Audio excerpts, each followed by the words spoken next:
मेरी सोरियासिस की जो हालत है उसके बारे में लोग जानते भी हैं, फिर भी कुछ अजीब अजीब सवाल पूछते हैं। उस समय मेरी प्रतिक्रिया क्या होनी चाहिए, ऐसा एक क्वेश्चन मुझे कमेंट बॉक्स में मिला। ये क्वेश्चन सिर्फ उनके लिए नहीं है, ये सोरियासिस से पीड़ित हर पेशेंट के लिए भी है। मुझे अब यहाँ याद आता है, आज से लगभग 19 साल पहले की बात याद आती है। हम लोगों ने यहाँ कैंप लगाया था और एक पेशेंट थे जिनकी एज उस समय 62-63 के आसपास थी। उनको पूरे बॉडी में सोरियासिस हो गया था और बहुत बड़े बिजनेसमैन थे। पर जब सोरियासिस हुई और जब लोगों से हाथ मिलाते थे तो हाथ पे भी सोरियासिस के कट थे, तो लोग हाथ मिलाते हुए डरते थे।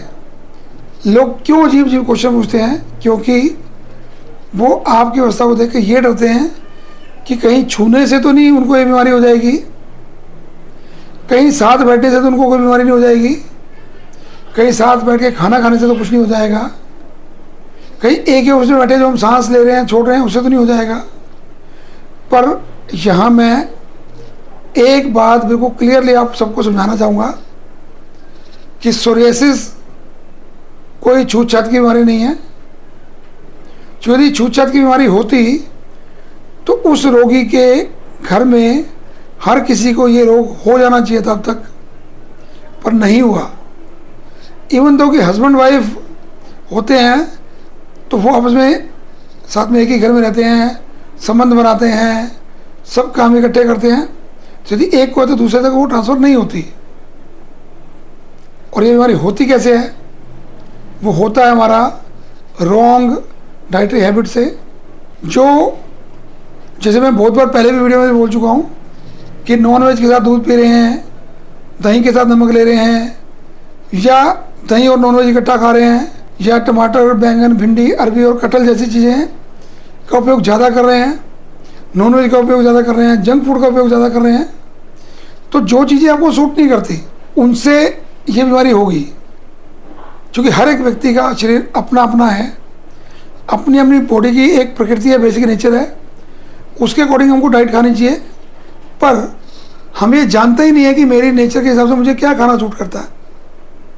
क्योंकि सब वो चीज़ खा रहे हैं इसलिए मैं भी खा रहा हूँ, पार्टी में सब शराब पी रहे हैं तो मैं भी पी रहा हूँ, तो ये तरीका नहीं है।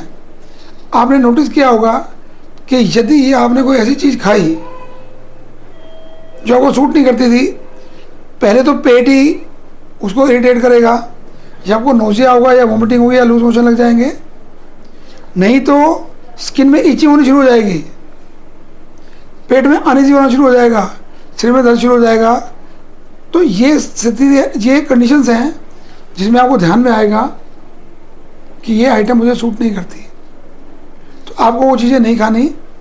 अब बात रही आपके क्वेश्चन की कि लोग अजीब अजीब क्वेश्चन पूछते हैं। आप अपने आप को इतना कॉन्फिडेंट बना दो कि आप ठीक होने वाले ही हो। पर कैसे ठीक होंगे? जब दूसरी पैथी के लोगों ने आपको ये बोल दिया कि जब तक जियोगे तब तक दवाई खानी पड़ेगी, पर आयुर्वेद और आयुर्वेद आपको ये विश्वास दिला के कहता है और आपके अंदर इतना कॉन्फिडेंस हम भर देंगे कि आप ही बोलोगे कि मैं ठीक हो सकता हूँ और मैं ठीक हो रहा हूँ।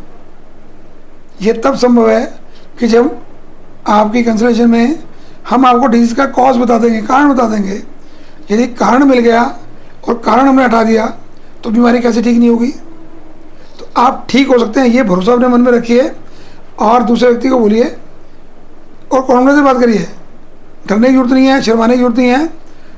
कोई किसी को कुछ कहता नहीं आज के डेट में, सिर्फ अपनी जिज्ञासा के लिए पूछते हैं। कॉन्फिडेंटली जवाब दीजिए कि मैं प्रॉपर ट्रीटमेंट ले रहा हूँ, पहले से आराम है और ये बिल्कुल ठीक हो जाएगी। तो ये ध्यान रखना है, इतना करेंगे तो आप ठीक हो जाएंगे। नमस्कार, धन्यवाद।